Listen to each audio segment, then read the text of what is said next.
And now something completely different. Good afternoon. I'm speaking to you live just outside. I like to think balding is just God's way of saying, now let's see you get laid. Is it true that if you don't use it, you lose it?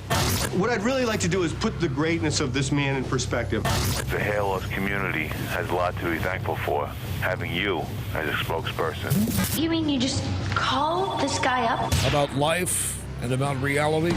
And now, America's #1 reality radio show for men. Live from Los Angeles, it's Spencer Kobren's The Bald Truth.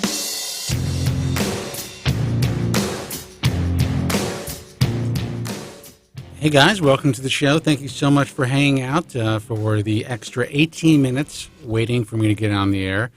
And by the way, Joe Tillman is he's not feeling well, apparently. He's too sick to do the broadcast. So for all of the Joe fans out there, he's not going to be here. But you know what? 20 years ago, when CBS Radio was paying me to do a broadcast on Sunday nights, if I were to say, you know what, I think my voice is out, or I think that, hey, you know what, I'm not feeling good today, I can't come in, they would have been like, okay, cool, no problem. Don't come in next week, because there's somebody that wants to fucking fill your spot. That's real life, baby. That's the way it works. Joe's got to take a day off. Anyway, guys, welcome to the broadcast. I want to welcome everyone who is tuning in on iHeartRadio, iTunes Radio, Stitcher Radio, through the Guys from Queens Network, on The Bald Truth, through Joe Tillman's personal YouTube page, which is youtube.com/Joe Tillman /hair transplant mentor. Also, everyone I'm listening everyone watching on message forums and Joe usually does this, Belly Capelli, the Italian message forum, hair transplant experiences, and I think it's the International Hair Loss Forum. Guys, correct me if I'm wrong. That is the French forum. I want to thank you guys for allowing this broadcast to essentially be put on your website so that other people who are dealing with hair loss and your readers can get the facts, can get the truth, can be a part of something that is much bigger than a fucking message forum. That's what some of these other forums forum owners and these heavy, unrealistic competitors don't really understand. We are supposed to all be in this together. And that's why we do what we do. Phone number is 888-659-3727. Boy, I'm looking at Joe's page, and I think this is the lowest number I've ever seen. Probably because Joe's not here. And that's ridiculous. Guys, I've been doing this show for 21 years. So call in if you have any questions. I am here to do the broadcast live, to give you all the information that you need about anything and everything hair loss. Oh, some numbers are going up, and I see that our iHeartRadio and Stitcher is doing well. So, guys, call us who are listening in your cars, who want to talk about your hair loss situation. The reality is there's a lot of things going on in the industry, and I don't have it on this computer. But essentially, this week, the California State Medical Board made it official that it is illegal for technicians, those who refer to themselves as hair transplant assistants or technicians. It is illegal for them to dissect, not extract, but essentially do FUE and dissect and extract grafts on their own. Now, what are the implications of this? It's something that we're going to talk about. While there are many physicians in the field, especially in the ISHS, who think this is a big win, that this is a coup for them, the reality is, for the consumer, it is not. The consumer is going to be tremendously damaged. It's going to take at least, I'd say, 2 years before we really start to recognize the carnage. My hope was that the state medical boards would kind of give physicians 6 months to a year to make the needed changes, to retrain PAs if they were unwilling to do the surgery themselves, to perform and to have enough time on tissue to perform this surgery well. That is not what's going to happen. There's two scenarios. One is the guys that are doing it, and a lot of the really well-known guys here in the state of California, extremely well-known, out there on social media, out there, jockeying for position on places like Real Self. They're not performing or dissecting FUE grafts themselves. So, and a lot of these guys don't even know how to do it. So they're not going to be able to train a new staff. Who's going to train them? Well, if they allow their technicians to train them, that would be illegal, at least here in the state of California. If they train them, then these poor PAs aren't going to know what the fuck they're doing. There are no real courses out there, I would say, that are more than a weekend or a couple of days, that will help these PAs really have the skill set needed to help paying patients whose precious hair follicles, their finite amount of hair follicles, are dependent on these people being able to do their jobs well. It's going to be fucking carnage like we have never seen. It's going to be a fucking mess. Now, that is just for those who decide to comply with the law. What's interesting about this and what the state decided to do is they're only presenting these guys with, depending on how egregious it is, with a $10,000 fine or time in local jail or in prison. Now, it'll never get to the point where these guys are put into prison.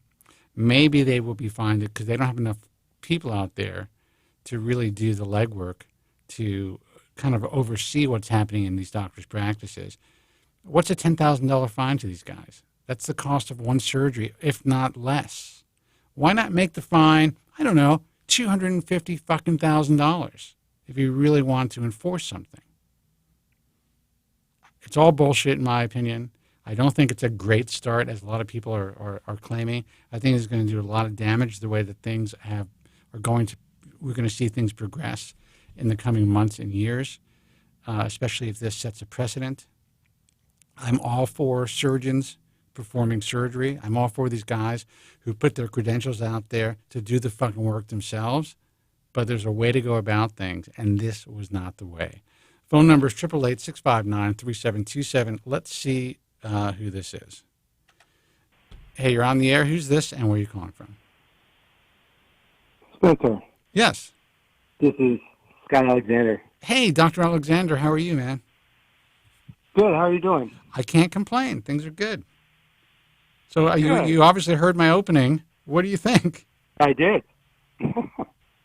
Hey, this has been a problem for years, unfortunately, and it's something that is really needed to have been done, but it's like you say, I know these guys, and I just don't know how many of them are even going to care, thinking that, hey, they're not going to get into our office and catch us. They're not going to be able to know. How do you know if a doctor's in the room or not unless a patient is complaining? Well, and that's the reality, is that the patient actually has to complain. And, yeah, they may start off, by sending one secret shopper around once in a while, but they really do not have the manpower to make this happen. And, frankly, unless the state's attorney gets involved, I mean, nothing is going to happen. It's great that it's on paper. But you know what would be interesting is if they really got serious with this and said that, okay, if we catch you doing this, you could lose your medical license. Well, not only exactly. I would say even forget about the medical license. Really hit them in their pocketbook right away, because they won't lose it. It'll be suspended. So let them say it's a $500,000 fine and the possibility of having your license revoked. That's it. Right. Now, I guess the biggest problem with this has been that the consumer or the patients have not been able to know which offices are doing this. which offices is the doctor really involved, or which offices are you not going to see the doctor, or is the doctor going to be present but not really doing anything? And I'll tell you, the biggest problem I see with this is if you aren't on top of your technicians continually, they're going to take the shortcut. And if it's a difficult case, they're not going to have the stamina or desire to really see it through, so they're just going to tell the doctor, hey, I got so many grafts, or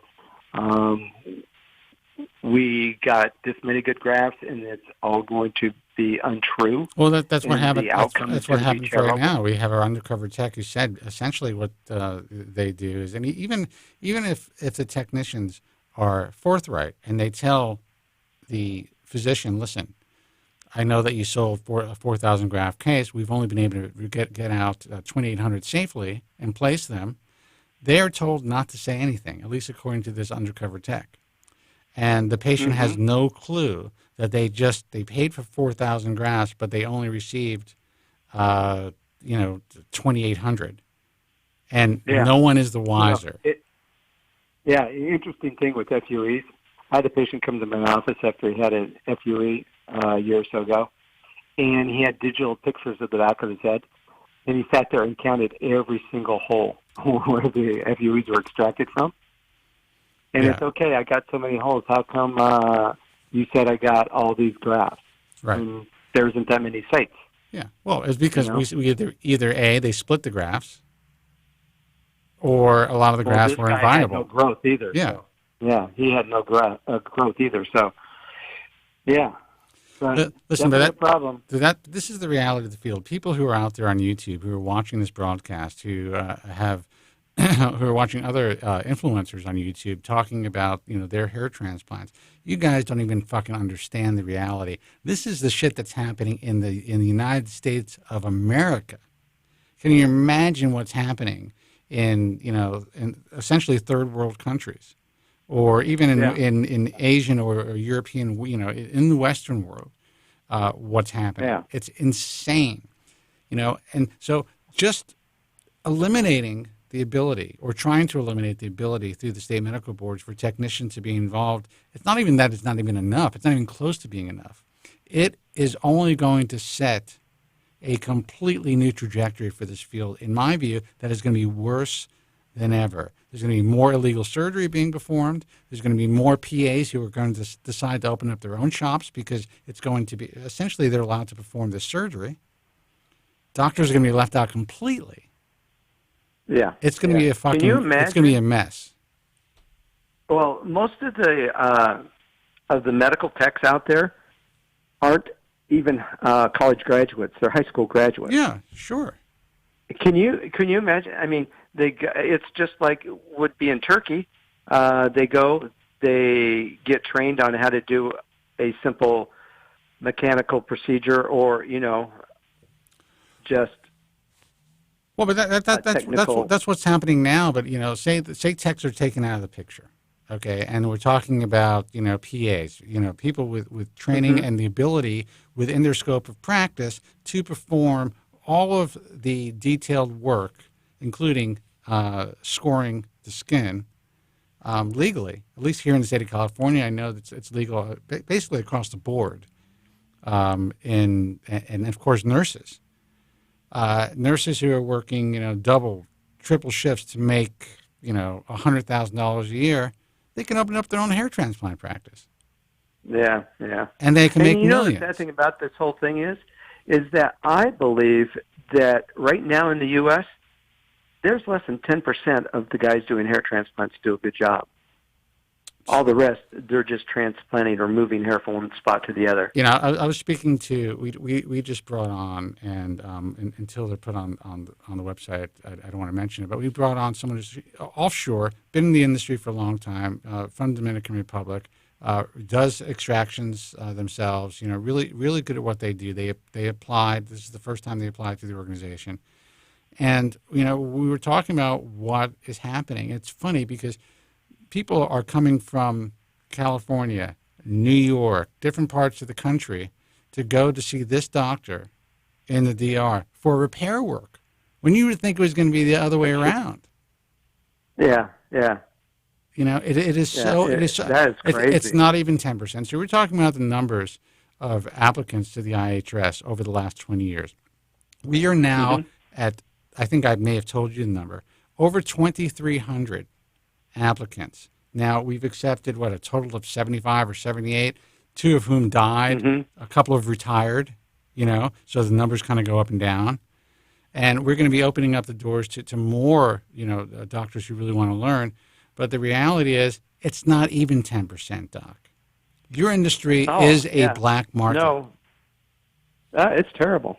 It's terrible. And there's no one, because the guys, I've told you this a million times, the guys with the power in the industry, the doctors with the most power, are the older guys that do the worst work. And so...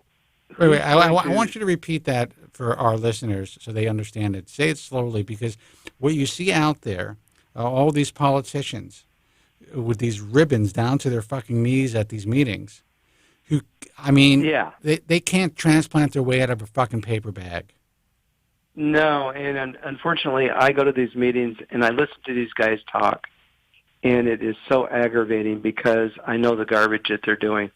And it's just really sad to think that, can you imagine how popular hair transplants would be if everybody was doing a good job out there? Well, everybody would want one. Of course. And that's the whole point. That's why the IHRS was founded. That's why I did this more than 20 years ago. That's why I founded the American Hair Loss Association. But the problem is, no one gives a shit. There's a handful of guys, who are like, okay, this will be good for my practice. I'm going to change the infrastructure of my practice, work with Kobren, try to really, elevate the level of this field. And the rest of the guys look at it as, you know what, that's just marketing. And not only do I not feel like paying for that marketing, if I do pay for that marketing, that means that I have to actually do a good job. Mm-hmm. Yeah. Instead of looking at it as... Unfortunately, Go ahead. Even if they wanted to do a good job, they don't have the skill set to do it. They don't have the ability. I mean, it is crazy. It's like in all these surgical fields for regular medicine, most of them, they have to go through general surgery first before they are qualified to go into something more advanced. So they have a 5-year screening process to even see what their skill set is. Of course. To see if they're able to go into those. If they have hands. Not in hair transplants. Yeah. Listen, I was talking. I was at the IHRS Congress in Hollywood, in the hallway, with the current president of the IHRS, Arthur Tykosinski, who is a really unique character in my view. I've met a lot of guys in this field. I'd have to say, in my view, the guy has a tremendous chip on his shoulder, and there's really no reason for that. I mean, he could do a lot of good, and he could have done a lot of good this year, but that wasn't the case. So it was all this whole thing about, surgeons only. Only surgeons could do surgery. And Sharon Keane was there, and he was there, and he's like, well, why don't you like that message? And I told him, I think that's a bad message. I said, well, because, maybe 2% of the entire IHRS are actually surgeons. Actually have a surgical residency. So what does that do? That gives board-certified plastic surgeons who have a surgical residency and a plastic surgery residency a lot of time on tissue as real surgeons who are board-certified not only by the American Board of Surgeons, but the American Board of Plastic Surgery, both ABMS specialties. That gives them a tremendous amount of leverage to eat your lunch. Yeah. And sadly, even though they are surgeons, they don't even know what the fuck they're doing. At least you guys know what you're doing. So that's a bad way to go about things. So what I want your listeners to always remember and to do, go to all these different doctors' websites, and I tell you, look and see how they draw a hairline. And probably 95% of them is just a half circle on top of someone's head. Right. It is crazy. When have you ever seen a normal hairline that looked like a half circle on a head? And that's what they all do. Well, I'm seeing that all the time. You see that all the time on Instagram, which is, first of all, if you are, and I'm not even turning my live Instagram right now, but if you are making a decision to have surgery based on someone's Instagram feed, you are a fucking idiot. And that is what is happening today. Isn't it crazy? And that they aren't that critical on their before and afters. And I look at before and afters, the distance between every graft, I mean, the density is just atrocious. And the grossness of their procedure, like big holes, big ugly grafts stuck in these holes, a big half circle on top of the head. There's no way that's going to turn out to look good. But people just have got to get a little bit more active into looking for these things. Be really aggressive when you're talking to the doctors. Ask them what density they're doing. Ask them, let me see your hairline, and see if that's really what you want on your head or not. Well, the reality is that there are doctors out there who will provide images that are not their own, video, and show video that is not their own. Problem, yeah. So the whole thing is really about third-party credentialing and third-party education. That's what I've been trying to tell the ISHRS for the last 2 years. It is essentially, not only has it fallen on deaf ears, my efforts to work with them and the ABHRS to change this field has essentially become a competition in their mind. And I can tell you what, Dr. Alexander, because they made it a competition, now I have to compete. And as we said earlier, we're going to win. That's just, it will be written in stone. In the next 90 days, everything will change as far as how the consumer, the mainstream media, and everybody in this field sees the different organizations. It's already in the process. Once we're able to accomplish that, and we are, I've already showed you some of that, then if enough guys want to come on board to work together in tandem as a cooperative, then we have a real opportunity to change the field. But those who don't, in my view, should be seen as the problem, not as part of the solution. And we're talking about some of the old guard, some of the guys that you were talking about, some of the so-called leaders who are unwilling to really affect change and just want to puff out their chest and make believe they're trying to do something for the field just so they can continue to earn their income and be seen as leaders in this field. It's unfortunate. Yeah. I mean, it is really kind of hilarious when you're at these meetings and these guys walk around in their fancy suits and all these ribbons hanging off of their suits of who they are and what they're doing and all their accomplishments. When you look at it, they can't transplant anything. I mean, they're terrible. And they walk around with such arrogance, it just drives you crazy. Well, it's only because they were the first in the door. When the organization was founded, they were the guys who said, hey, let's put this fucking thing together, and we're going to be the leaders. And as time goes on, we get more and more ribbons, and more people, unfortunately, young doctors look up to them and respect them. I had a young doctor in this studio, a guy from Mexico, and we were talking about the whole ribbon situation. And he said to me that he was shocked when he actually saw some of the work of those he revered in this industry. And essentially that it's all a sham. It's all a sham. So why not change course? Why not just say, hey, look, we have a well-structured organization. We have someone who works for us who's able to put together good parties, essentially. She's a party planner. She puts together a good organization. Why don't we just create what this should be, a scientific, educational organization without the pomp and circumstance, without the bureaucracy, without the boards and the executive committees, and without everyone essentially holding their boot on your necks as members, and make it truly democratic, as opposed to the bureaucracy that it is. And with a truly democratic scientific organization, people could actually learn. That's it. There's no politics involved. I mean, that would be really great. It's something that really needs to be done. But it can be. It can be done. I don't know why you guys even stand for it. I'd be like, you know what? All you guys who are a part of this board, you're out. We will not pay our dues if these guys are still in charge. The organization would just disintegrate. You know what the biggest problem is, too, is for all those few people that would leave, and they could be the most outstanding ones of the industry for producing the best work, there's 200 more new guys coming in and looking at these same old guys and wanting to emulate. But honestly, that can change. You know, I've held back over the years. I've really tried to work with the organization over the years, but it's already changing. I told you the amount of people that we're looking at right now. I mean, we will have the number that we need without the ISHRS. I would love them to be involved, but it's not going to happen.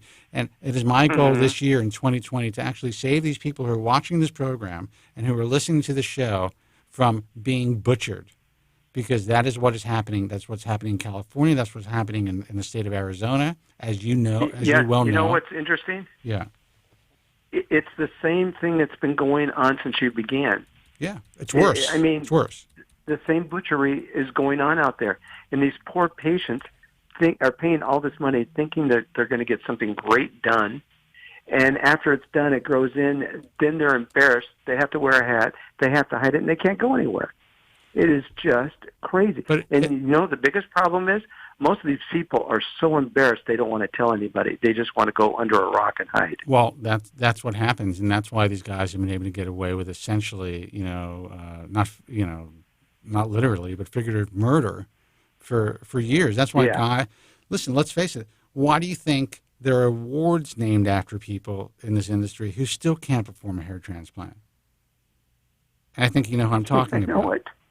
You know, it's fucking unbelievable. This guy walks around. He looks like he could barely stand up.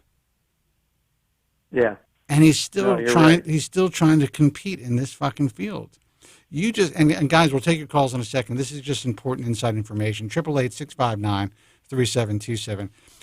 You had to repair, and you posted this case on Bald Truth Talk message forums.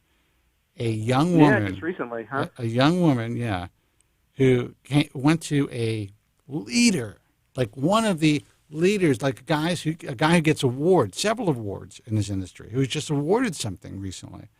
And when you look at the work and and how this must have affected this poor woman's life, this young woman's life, you just want to cry. And it's fucking criminal. I mean, I felt really bad when she came into my office and I saw that. It's like, you have been living with this. And it was only like a year or so it wasn't that long, but thank goodness she found me, because I hope that now when her new transplants are going to grow in, it's going to look 100% normal and natural, and we'll have been able to hidden the old ones. But, yeah, it just blew me away of how bad it was.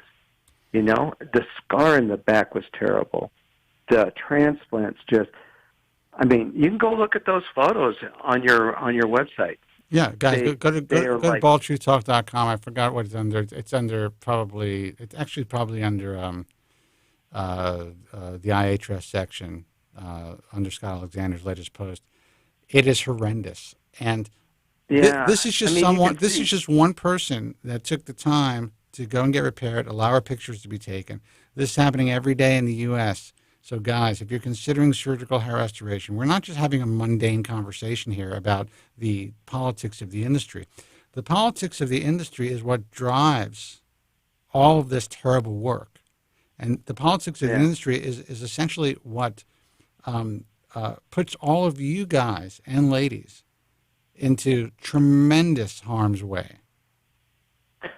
You know what the crazy thing is I still get patients coming to my office for consultations every single week that their main objective is how much is it going to be, and if that's the price, then I'm going to the other guy. He's cheaper. Yeah, well, that's all going to... I can't believe but that is going to going on. Dr. Alexander, that's going to change. Now you guys are going to be able to present these consumers with information that is going to be provided by the most respected health website in the world, that essentially things are going to be written in stone. They may be price comparison when they sit in your chair, but when you send them this information or provide this information to them, say, listen, Read this. This is not coming from some rinky-dink organization. This is not just coming from me. This is not coming from a group of doctors that banded together to try to, sell their wares.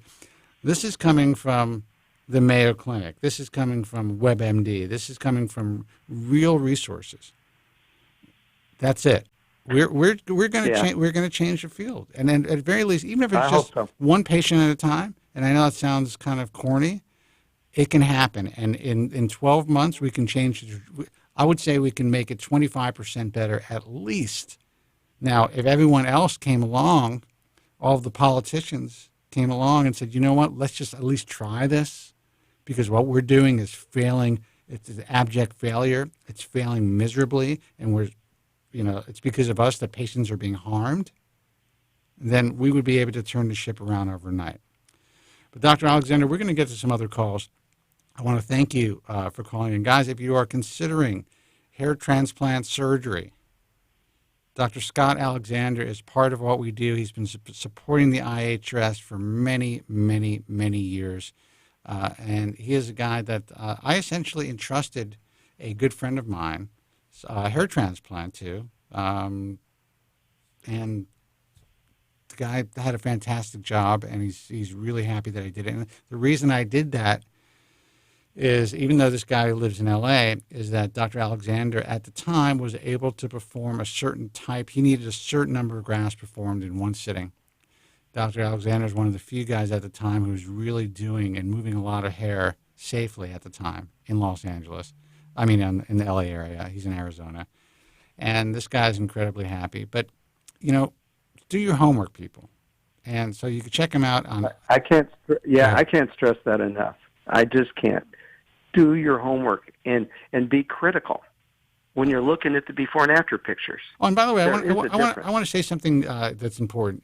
Dr. Alexander, I want to thank you. You were the only person at FUE Europe when I was essentially being questioned for some of the statements that I made on a panel by a doctor who I have a lot of respect for, but they were very pointed questions, and there was a lot of misinformation that continues to be perpetuated throughout kind of the inside of this field and the politicians of this field about me and about FUE and how FUE was promoted and how FUE was, essentially introduced to the United States, and my thoughts on FUE, all this stuff. After I owned this guy on stage, which was a lot of fun, by the way, you were the only one who stood up and said, you know what? He's right. You guys are the ones who are allowing this field to be destroyed. And no one else had the courage to do that. And I just want to thank you for that. Oh, you're welcome. You're welcome. It's something that's been needed to have been said a long time ago. But you're a quiet guy. You of all people, I was just like, wait a second. Cole's not saying anything? It's you? I know it. But no, I had enough. I appreciate it. I could tell you were like almost red in the face with just listening to what this guy was saying.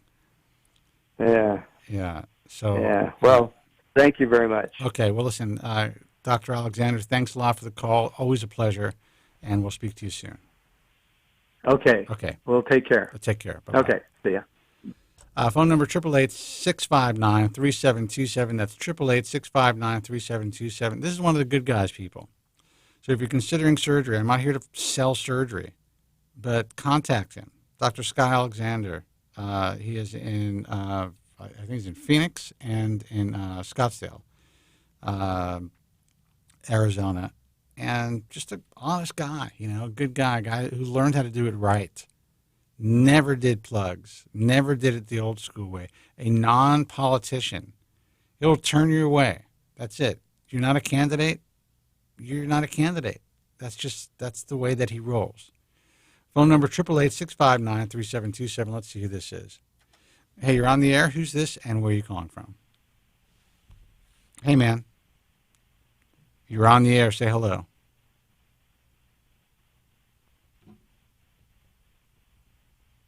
I'm going to wait for another second and hang up. All right.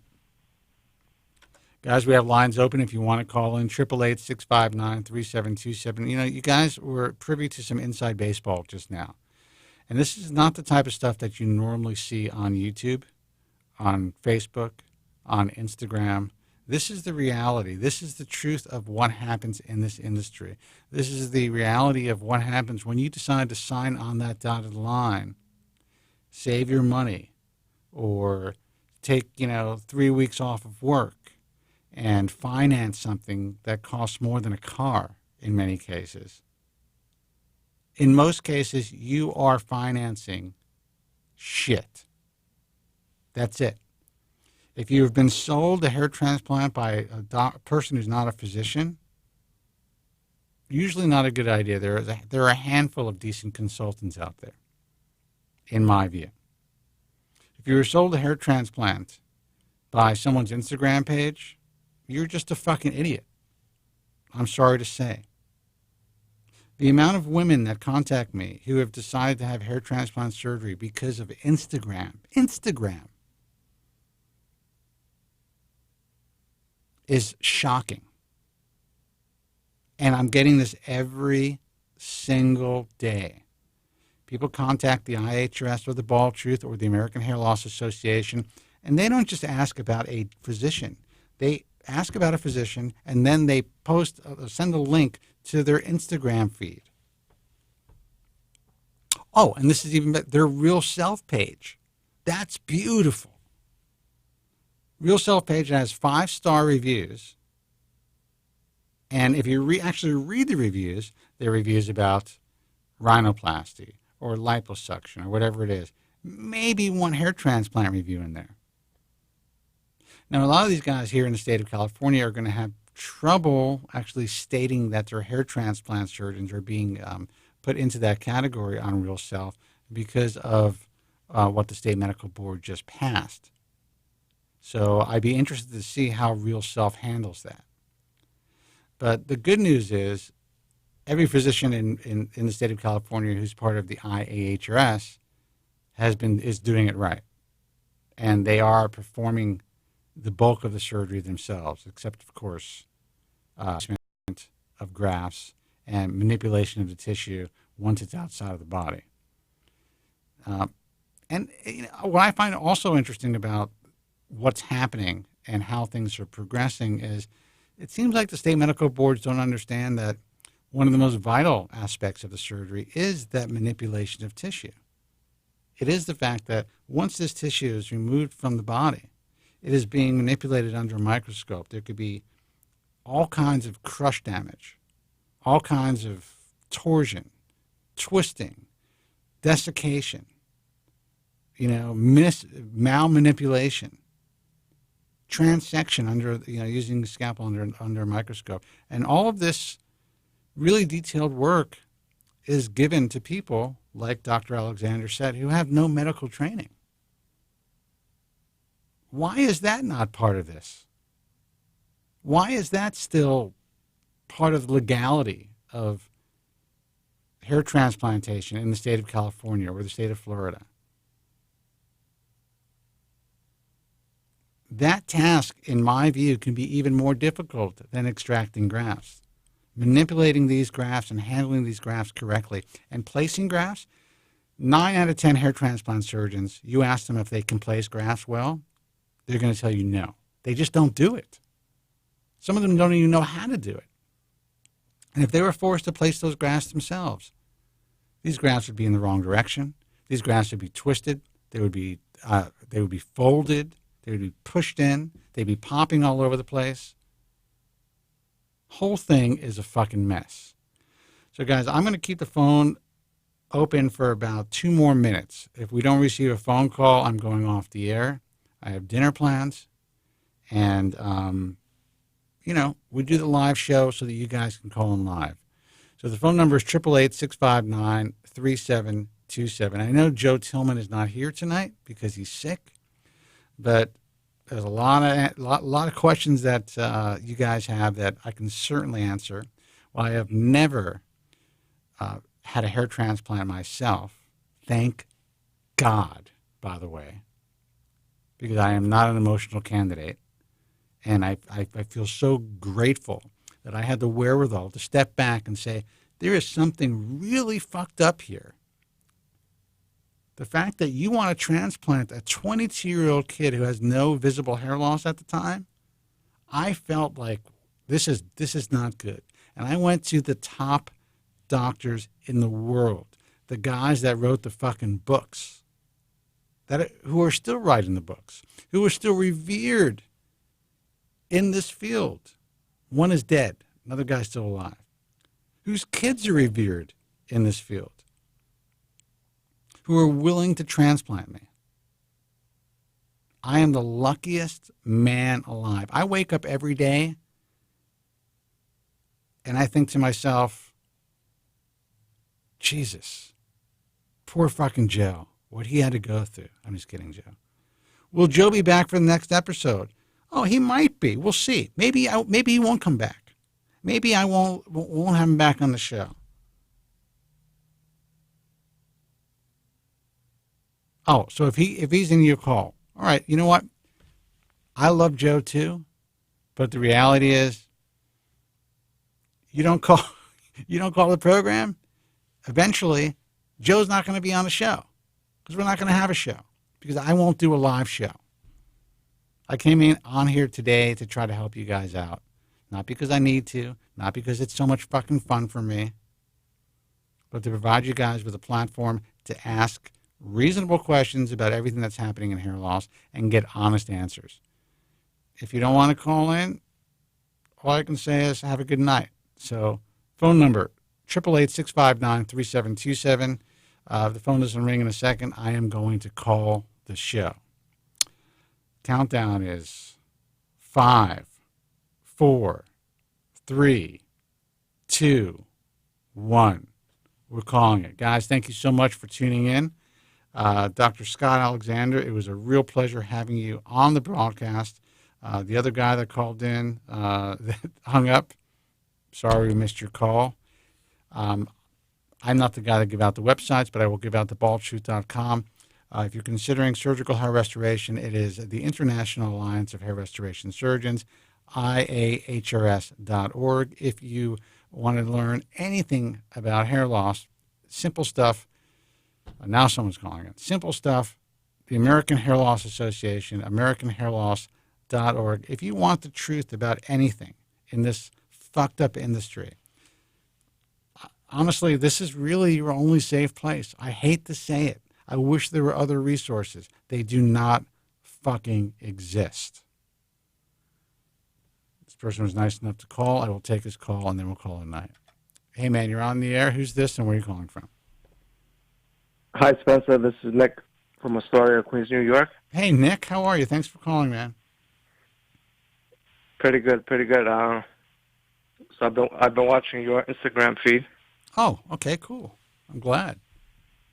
And you never did say how you get your rims so pristine. I'm trying not to be misogynistic here. Don't let your better half drive the car. That's it.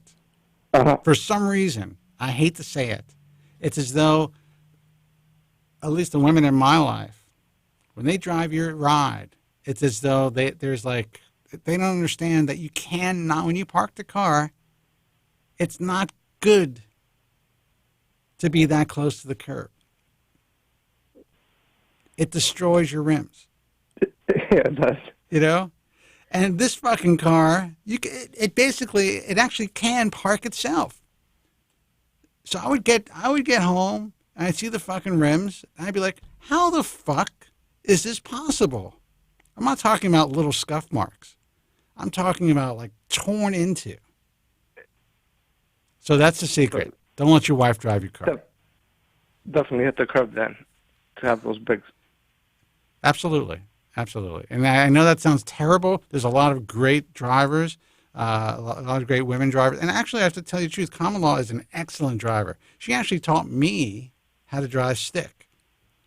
Excellent driver. But for whatever reason, a lot of people, and guys and women, they don't pay attention to their rims when they're parking.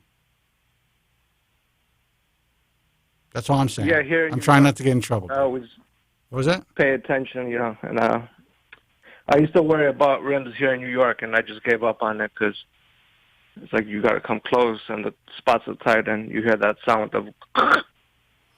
That is, you know it's over. You know that is the absolute worst. To me, there's no excuse.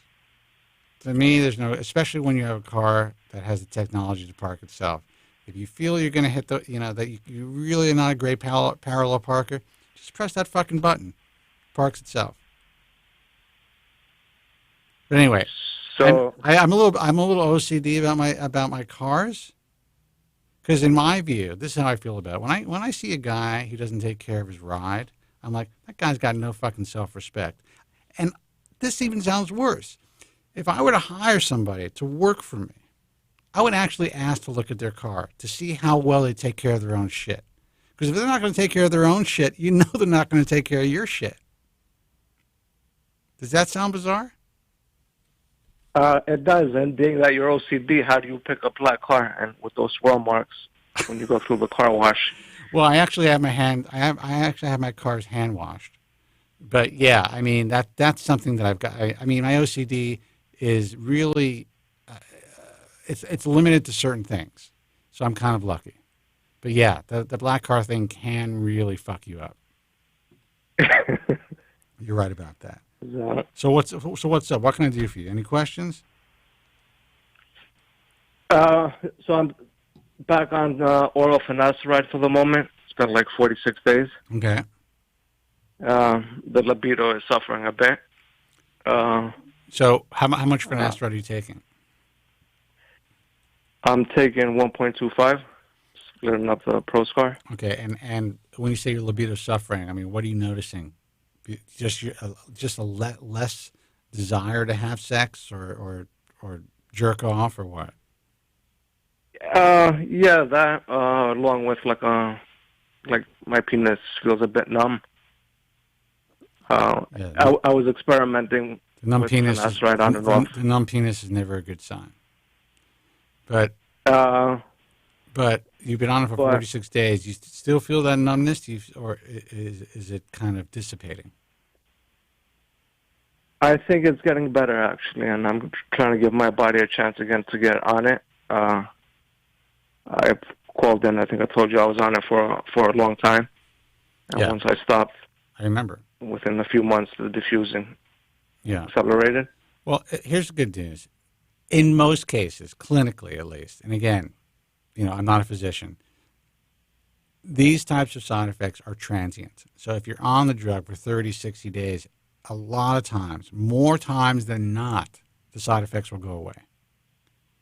So that's the good news.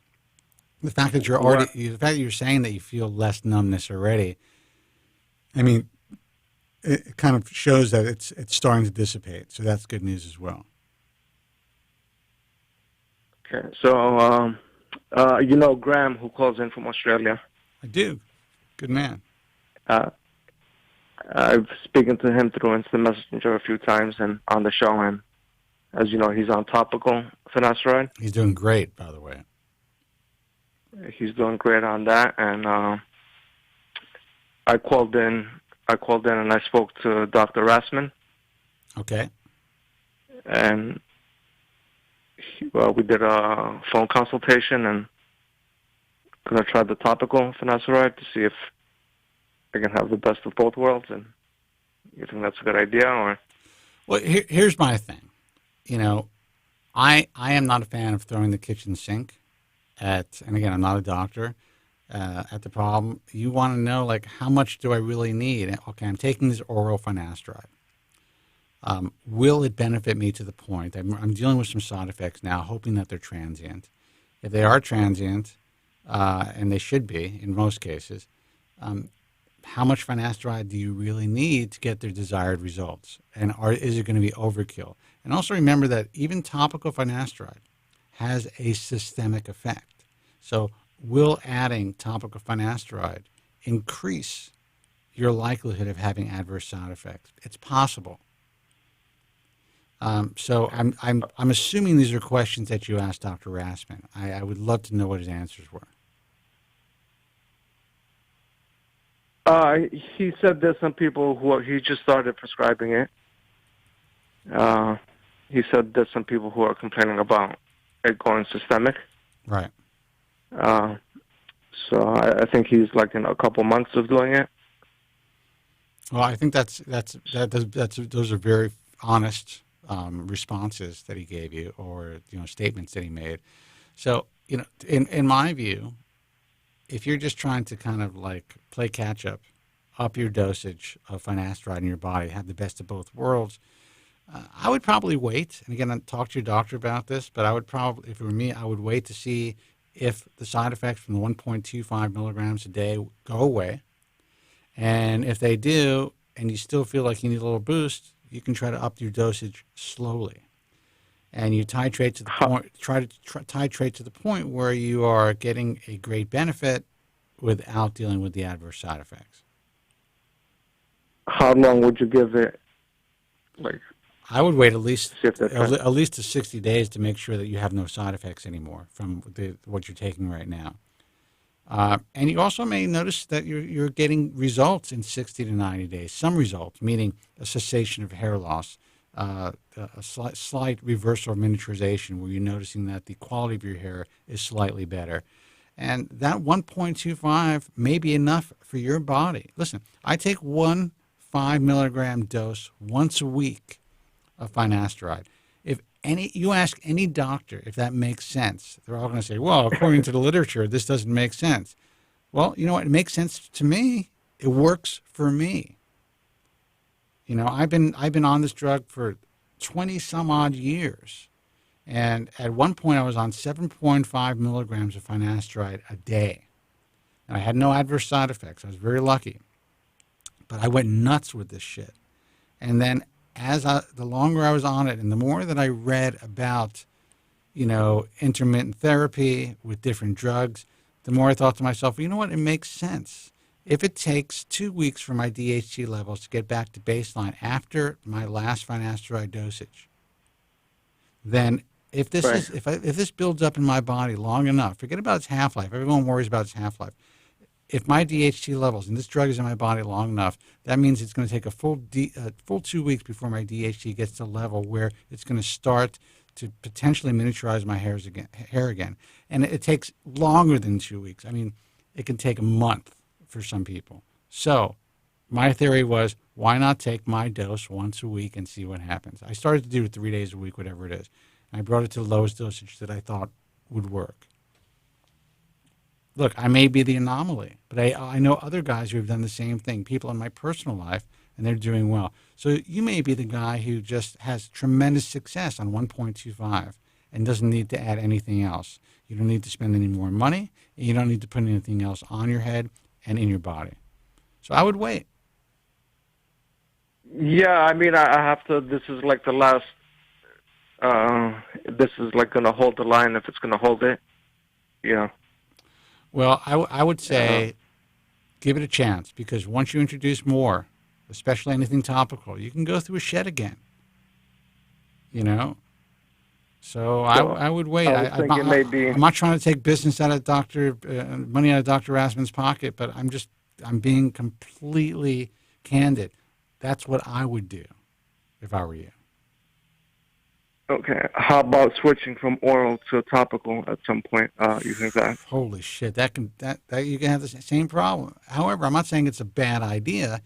If you are experiencing adverse side effects and you can't get past those side effects, then I would say, yeah, switch. It works. We know that it works. We've seen it work. You see a guy like Graham, he is getting growth. But the problem is, when you're taking oral finasteride, or I think the positive of oral finasteride is that you're reversing the miniaturization, staving off hair loss all over your entire scalp, including your donor, including your temporal peaks, including the mid-anterior scalp and the hairline, even though it says it's not for the hairline, and the crown. When it comes to using anything topical, it's really only affecting, for the most part, where you're putting it, and the systemic aspect of it will help to some degree, but it's a small systemic aspect.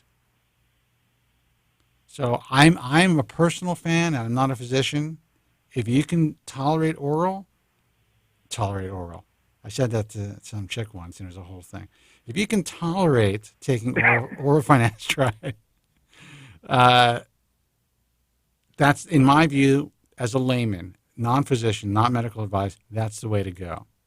I would say that topical is your second resort. Just my opinion. Okay. So, yeah, I guess I'll give it like maybe 90 days, you know. I think that's fair. That's fair to make an assessment. You know, give it 90, you know, give it a full 3 months. I mean, it's going to fly by. And if you're not currently going through any type of a shed, then you know you're not dealing with the anxiety of seeing your hair go down the drain. And you're just kind of waiting to see if the side effects go away, and you're waiting to see if you start to see some positive results. You're in a good position. Yeah, so it's like the way my hair falls out, it doesn't look like it's actually falling. I did go through a brief shed actually, but it just feels like it's diffusing without any like visible hair falling out. I don't know if that makes sense. It makes sense. I mean, that means you are losing hair during the day. But you know, the thing is, when you're losing a lot of hair, you see it everywhere. And you also see it every time you comb or brush your hair. You see it every time you shower. You see it in your hands when you rub shampoo through your hair. That is, you know, the kind of massive shedding that is frightening. If you're slowly progressing and, you know, you're not seeing a lot of hair visible, you know, to you and your comb, on your computer, stuff like that, you're still in a better position. You know, and you could reverse the process and the miniaturization. And, you know, you just start. It's only 45 days. Give it a shot. Give it a chance. All right, man? Okay. A few more questions I have. I don't know if you have other callers waiting or... I do, but that's cool. Guys, hold on. 888-659-3727. Go ahead. Real quickly, how do you get your teeth so white? I have, well, the bottoms are bleached and straightened, and the tops are 4 veneers, and the sides are all bleached. So that's how I do it. Okay, gotcha. But thank you. And then, thank you for noticing. I'm an old guy with good teeth. And I know you're pretty tall, too, actually. I was looking at Dr. Rasmus' site. And I think he was presented an award in Manchester. Uh-huh. And you're on the side there. Yeah. That is correct. Yeah, I'm there. I actually received that first award, FUE Europe Award. So they had me just standing there like an idiot while everyone else was getting theirs. But yeah, that was me. So, I mean, I'm tall enough. I used to be taller. I'm like, I shrunk probably about 1/4 of an inch. But you know, with shoes on, I'm slightly over 6 feet. I wouldn't say I'm a giant, but I'm tall enough. Okay, because I always see you behind the desk, and then when I see you, I'm like, you know. Well, the reality is, like, you guys have no idea. I could turn off this camera. I could roll away. You don't even know if I have legs. You know. So yeah, no, I wouldn't consider myself tall for today's standards. I mean, when I was young, I was tall. I was considered tall, but now like kids are like 6'1". Like that's like average. 6 feet. I see these kids are giants, man. So. Okay, and let me ask you. So I've been to Dr. Bernstein a few times. I thought you were going to ask me if I was cut or uncut. Go ahead. I'm sorry. He did draw a conservative hairline. Okay. Which he deemed aggressive. Right. Which I did show Dr. Rasman, and he kind of would just fill in what I have, which I'm very happy with.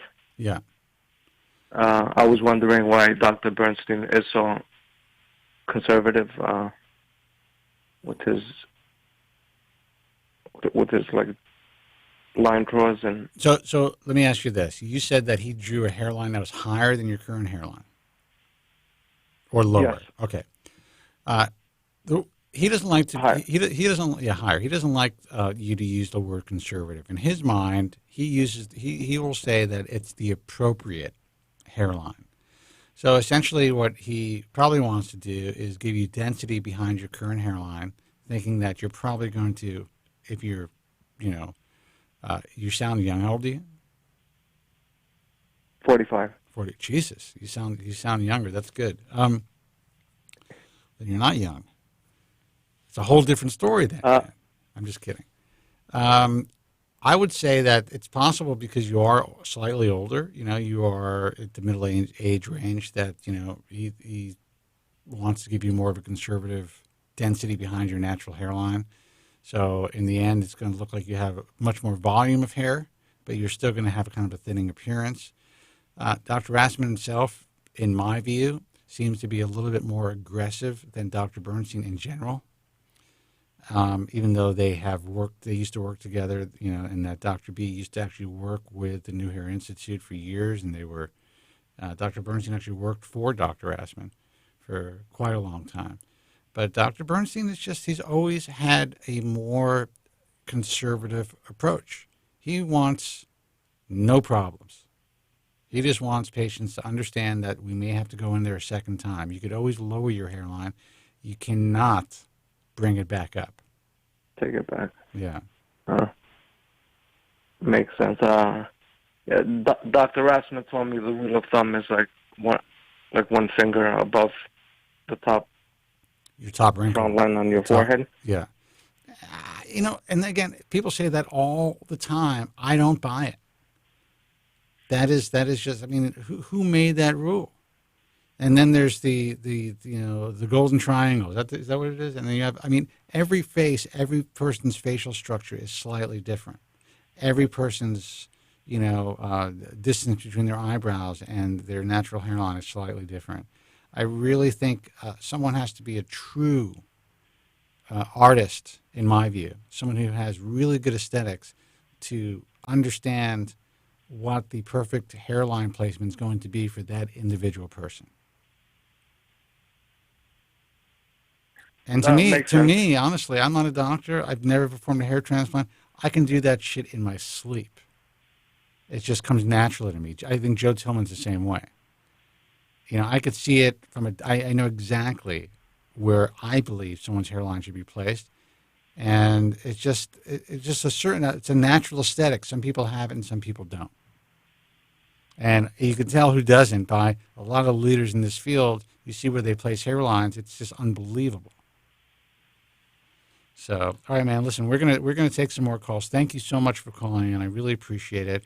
I'm glad that your side effects seem to be dissipating to some degree. Maybe by next week you call and maybe they'll be gone. Hopefully that would be great. All right, man. Well, listen. Good luck, and thank you for noticing my teeth and my height. Yeah, and your rims. And my rims. Yeah, thank you, man. And thank you for following me on Instagram. And guys, please, there's a lot of people who are watching and listening. I've got like 1,030-something followers on Instagram. It is pathetic. And I refuse to go out there I just don't have time to go out there and try to hustle to get followers. I put out content that's incredibly valuable, that could help a lot of people. Take the time to follow me at Spencer Kobren. That alone, make us an influencer on Instagram. It'll change people's lives. It's that easy. I don't know why people are so fucking lazy. All right, man. Listen, I really appreciate the call. We will talk to you soon, and good luck with everything. All right. Okay. Thank you. Take care. I was trying to get well. All right. Take care. Okay. Bye. All right. Last phone call for the night. Let's see who this is. Hey, you're on the air. Who's this, and where are you calling from? Yeah, this is Alex from San Diego. How you doing, Spencer? Hey, what's happening, Alex? Is it yeah, Alec? Is it Alec or Alex? Alex. Alex, how are you, man? What's the next? Yeah. Where's Joe at? Joe is apparently too ill to do the fucking show. No way. Yeah. He's got a virus. He's not feeling well. He didn't feel like doing the show. Oh. He's coming back though, right? Absolutely. Okay, I wouldn't do. I wouldn't do the show without Joe. I would actually retire. I said that before. It's like Hans and Chewbacca. You need them both. Absolutely. There's a reason why I'm continuing to do this, and it's because of Joe Tillman. I said that before. He brought me back in. I was just like, all right, it's going to be a lot more fun. He offers a tremendous wealth of information. Even though I know this stuff from seeing it, I haven't lived it personally as far as going through these surgeries. Yeah. So understandable. Yeah. Crazy. So what's happening? No, I called in before, so just had a quick question on just been on ProScar, cutting it in threes for I've been on ProScar, cutting it in fours for about 10 years. Yeah. Good result, and then I called in. I was like losing ground, and then Joe said something. Both of you guys said something like, up your dose a little bit. So I did cut it in thirds, and then I'm on month 9, and it's just still kind of going. I'm just like, dude. And I do have a lot of hair to play around with. I feel like I'm going in the John McEnroe category. I'm 46 years old. Okay.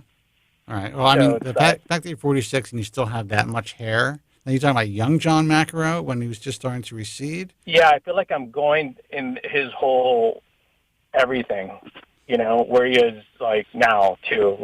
But I'm not there yet. And what about your anger issues? What about what? Your anger issues. Oh, yeah, Similar? a little bit of that, too. Okay. Yeah, a little bit. That's a side effect that it's giving me to, the ProScar. Now, do you have the same type of hair as McEnroe? Yeah. Okay. Well, and even so, I feel like the finasteride is actually holding on to his younger youth to, you know what I'm saying? It's, holding it there, but it's, slowly, it's, creeping. I guess the reason I'm calling now is, should I just go for the half or do the? I know some people are talking about the Avodart, add that in one time or go full on. I'm just trying to prepare for the next. Prepare for the worst. Let me ask you a question. You're taking 1/3 of a ProScar? Yeah. Okay. 9 months of it now. 9 months. And you're having no adverse side effects. Nothing. In the beginning, a little bit, and then it just kind of went away. Okay. I cannot give you medical advice. I know. Talk to your doctor. However, just your thoughts, your opinion. Anecdotally, I can tell you that it is my belief, based on doing this for now 22 years, and receiving thousands of calls over the years, and people, writing us, that finasteride is absolutely dose dependent. Don't care what your doctor says, in my view. And you may be a person who needs to take half of a ProScar to get the results that you need. I have a buddy who's been on 5 milligrams a day for over 20 years now. Let's see, how old was he when he got on it? I think he was 32. I was younger. So so it's 22 years, 5 milligrams a day. I mean, never had he had a kid at a much older age.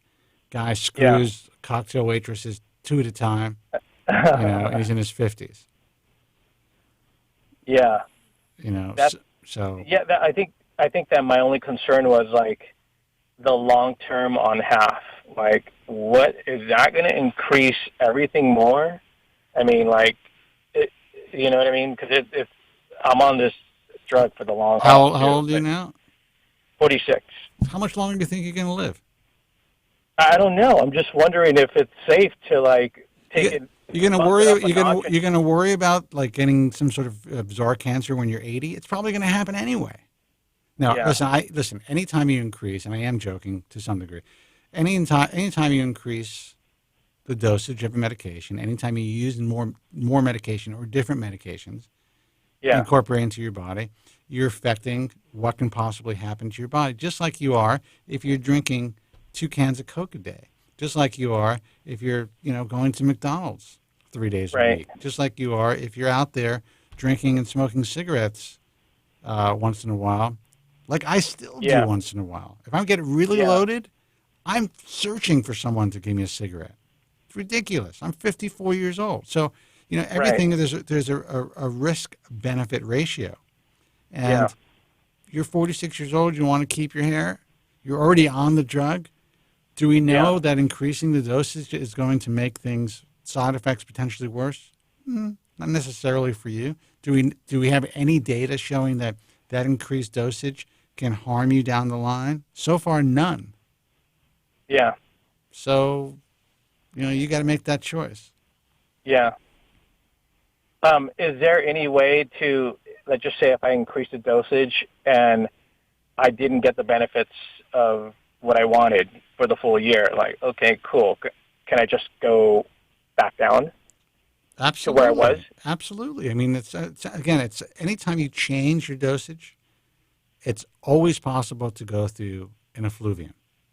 Always a possibility. But that's a good thing, right? You're going to get all back, all the new, well,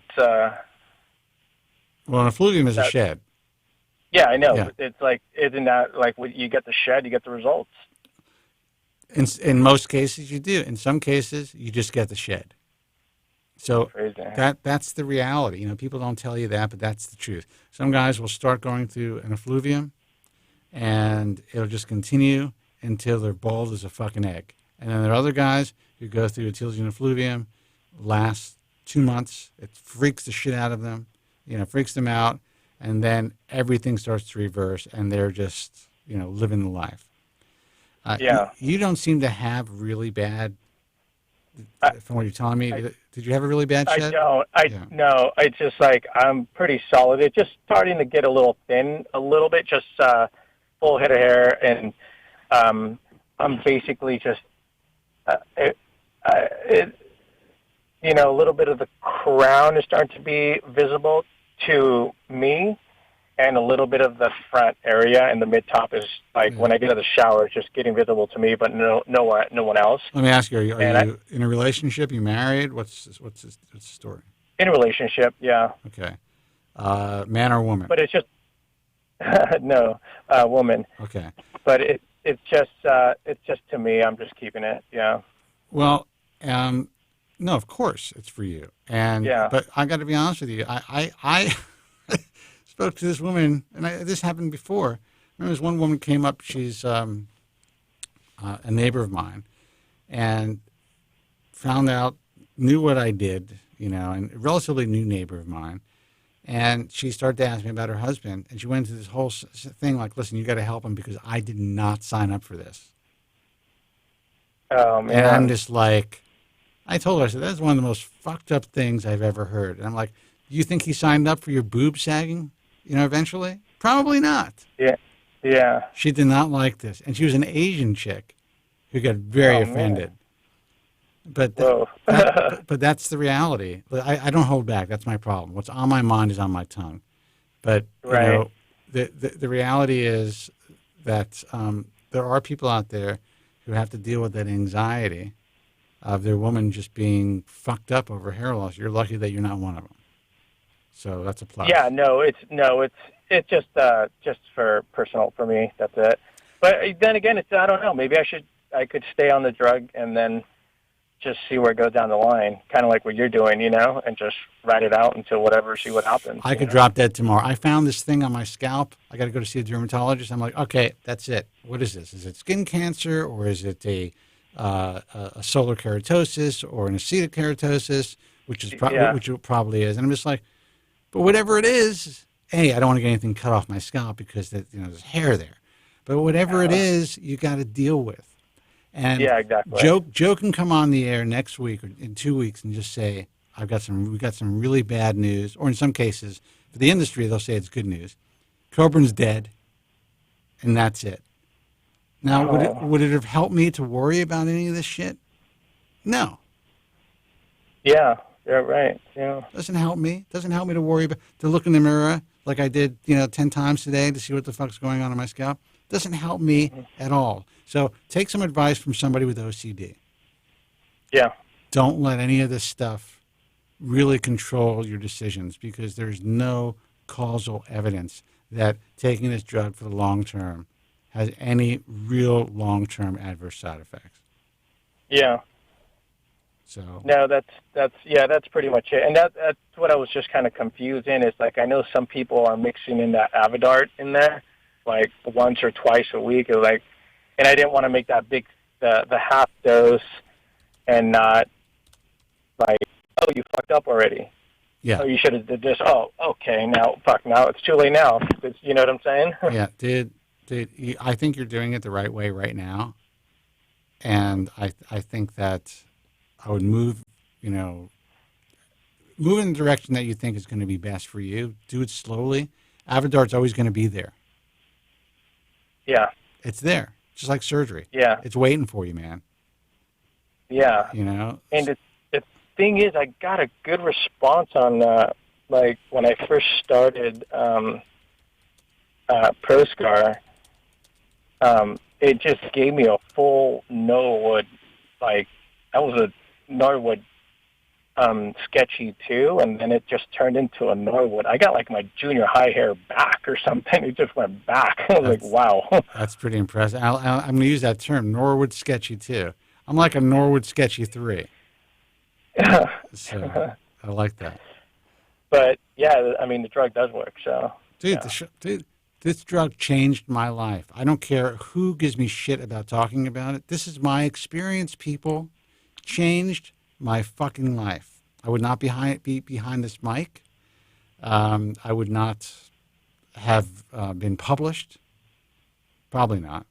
Yeah. And I would not have, been able to speak to all of the thousands and thousands of guys and give them advice and help them and just give them a place to kind of vent about this if it wasn't for this drug. So fuck everybody who thinks that I'm a Merck shill or, I have no financial ties to the company. This drug changed my life. That's it. Yeah. That's awesome. All right, man? One last question. Sure. Does it have like a 10-year mark, or like or is it just a gene thing? You know what I'm? You mean does it stop working after 10 years? Think about that. Yeah, like around like. We're not talking. It's not a fucking iPhone. There's no timed obsolescence when it comes to your body. Well, there is to some degree to your body, but no timed obsolescence when it comes to a drug working for you. As far as the drug itself, does your body change over time? It does. Will the drug possibly become less effective because of the changes in your body? Possibly. Yeah. That makes sense. But the drug doesn't have an expiration date as far as how long it's going to work for you. That's just, when you reach shit like that in the internet, you realize how fucked up the internet really is. Yeah. All right, man. Listen, good luck. Hey. Let us know how you're doing. Yeah. Congratulations, you guys, Spencer. You and Joe are just amazing, man, and just keep the damn show up, man. You guys are good people, man. Well, dude, I appreciate you saying that. We're going to do our best. There are times when I'm frustrated. I'm just like, I don't want to do this anymore. But when I speak to guys like you and other guys, it's we realize, at least I realize, it's still worth it. So yeah, I'll be here for a while. It feels like your show is getting bigger too. It is. It is. It's funny, when I was on the radio the first 5 years, huge, across the country, every major station, life-changing for me. Life-changing. Yeah. I mean, I was driving a fucking Mazda. You know what I'm saying? But it was life-changing. And then as the internet evolved, things slowed down, but I was able to maintain things the way that I did. We didn't even have a podcast. And but now things are picking up again as far as the show's concerned, and I'm really happy about it. And I have to thank Joe Tillman for that as well. Yeah, it just seems like it's just getting bigger. Well, that's what she said. All right, man. Hey. All right. Well, have a good night, and thanks again for everything. All right, you take care. Bye-bye. Okay. All right, guys, there's one person waiting on the line. I actually have dinner planned, so I got to go in a second, but I will take this call very quickly. Hey, man, you're on the air. Who's this, and where are you calling from? Hey, Spencer, can you hear me okay? I can. You sound a little bit like you're on Bluetooth or something, but... I am. You want me to turn it off? It would be easier. Hang on, hang on, I'll turn it off. Is that better? It's fine. It's good. Okay. How you doing, Spencer? I can't complain. How are you doing? Who's this? Where are you calling from? This is Al from Houston. Al from Houston, what's happening, my man? Hey, I just wanted to call, touch base. I've been listening to the show. I've called once or twice before over the years. I haven't called you guys for a couple of years. I just wanted to tell kind of a little bit of a pre and a post story. I started losing my hair at 19. I'm 49 now. Yeah. I started losing my hair at 19, and it was a real kick in the teeth. I started losing my hair hard at 19, and I was kind of the first person in my group of friends, so that kind of made it doubly shitty. It sucks, dude. And I often think about what you say, like it's a cancer of the spirit. Well, that's it's interesting. I was just interviewed. It was a terrible thing. I was just interviewed by InStyle magazine, and which I found interesting because of the demographic, and that is what this one person said to me. She found was just incredibly fascinating, and is what drew her to me for this particular piece and to the American Hair Loss Association. As she started to interview other people dealing with it, she gets it. And you know what? That's the first time any reporter, especially a female reporter, fully understood the profound impact hair loss can have on people's lives. I kind of feel like, I had 2 hair transplants that I'll get to in a bit, but I didn't have them for, 25-ish years. I was losing my hair for 25 years, and I was suffering every day. It's funny because listening to the show over the years, there are some things that when you're losing your hair, you think that you invented, and you're not the only person doing this. And I thought, this is terrible to say, but it's true. I avoided looking in the mirror for years. It was upsetting. If I was walking in a restaurant and there was a mirror, I would turn away or make sure I wasn't sitting facing it. I thought that I was the only one, and I've heard other callers on your show say that, and that made me feel a lot better. Wow, I wasn't the only guy who was so fucked up that he had hurt to look in the mirror. You know what I mean? I do a show on hair loss, man. No, yeah. I know. But in the 80s and 90s, when there was no internet and you just kind of were out there on your own. One of the nice things about all this is we can all find each other now. So I got all the way down the pike. I was charitably a Norwood 5. Some people might have said I was an early 6. I kind of got to the end of the road.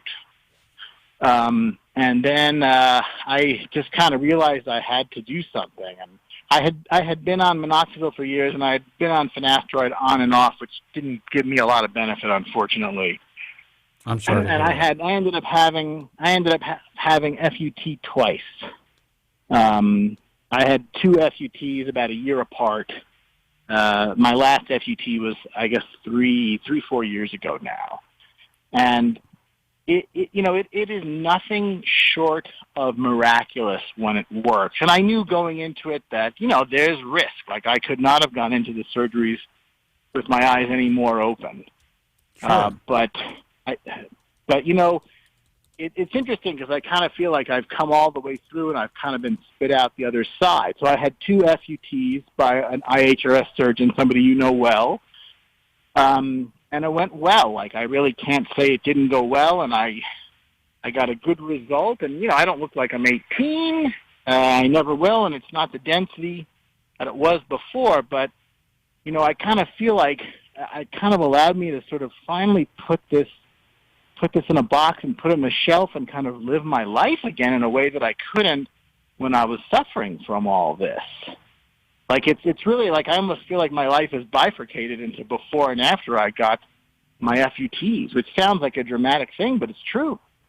It doesn't sound dramatic to me because the entire process is dramatic, and it's very real, and it's very, like I said, it has the profound impact that dealing with hair loss has on someone, and then being able to regain their hair back.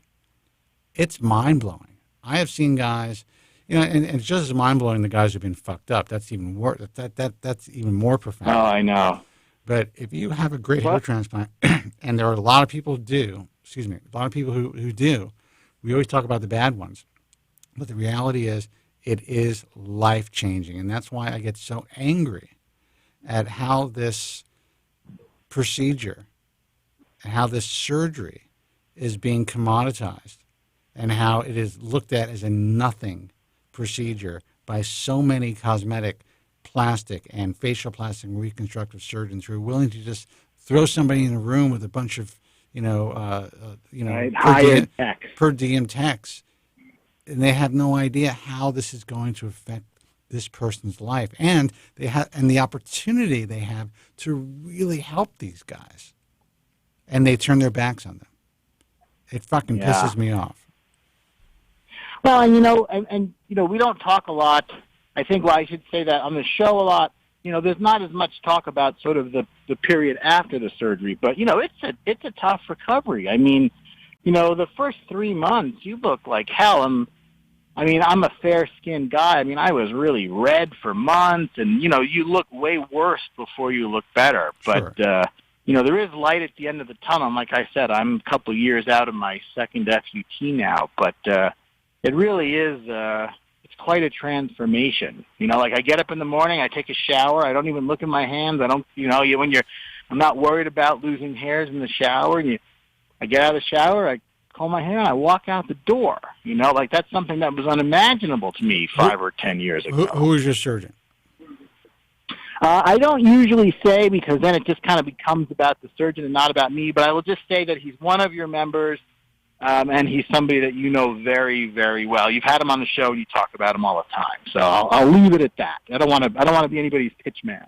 Well, you know what? And I actually appreciate that, because most guys, and that's funny. It's kind of the nature of the message forums. It's the nature of this game. Everyone who, they feel a certain attachment to the physicians, especially if they've helped them out. And then it becomes, essentially, they are their pitchmen. And you're right about that. These guys work for you. That is the bottom line. A lot of doctors don't like me to say this because they're physicians. But in my view, I'm not going to use that term because that's very insulting. But in my view, these guys are essentially, you're hired, I don't want to say hired help, but, you're hiring them to provide a service. It is not your responsibility to promote them.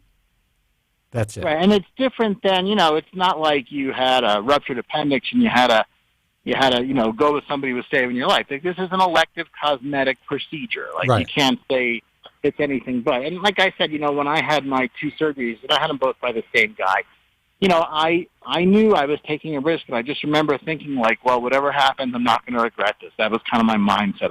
I'm never going to regret this, and whatever happens, happens. And that kind of allowed me to go forward and do it, because it is, I won't lie to you, too, it's scary. It is a scary thing to do, especially the first time. You're really, your life is going to change one way or another.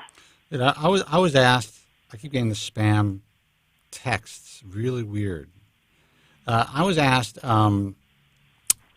by someone to try their shampoo. All right? I'm so fucked up about my hair that I don't want to change anything. And I know intellectually. Now, this is a shampoo that is supposed to help with hair growth, okay? So anything that can potentially help with hair growth, whether it's something that has ketoconazole in it or whatever, I don't want to put on my scalp because I don't want to deal with a potential effluvium. I'm not concerned about using just regular over-the-counter shampoos. But, I understand the neuroses. I can't even imagine, I understand neuroses in general. I can't even imagine going through the process of a hair transplant. And that's why I think Joe is so valuable to this broadcast, because he has had, I think, 10 at this point. So yeah, him and Specs are the kings in that regard. Absolutely. Specs is up to 13. I was actually speaking to Specs today about some things. And let me tell you, they both, have an incredible looking natural head of hair. Specs has a, uniquely, he was the perfect storm as far as the caliber and quality of his hair and his hair color and, scalp characteristics. So, when you see this guy in person, he's like the Hoff, you know what I'm saying? This guy has an incredible fucking head of hair. Joe has an incredible hair transplant that does not look like a hair transplant. And when he combs his hair, to what you see him, I mean, he looks like a guy with a full head of hair with a little thinning in the crown. It's unbelievable. This guy was so, you're talking about fucked up. You've seen his pictures.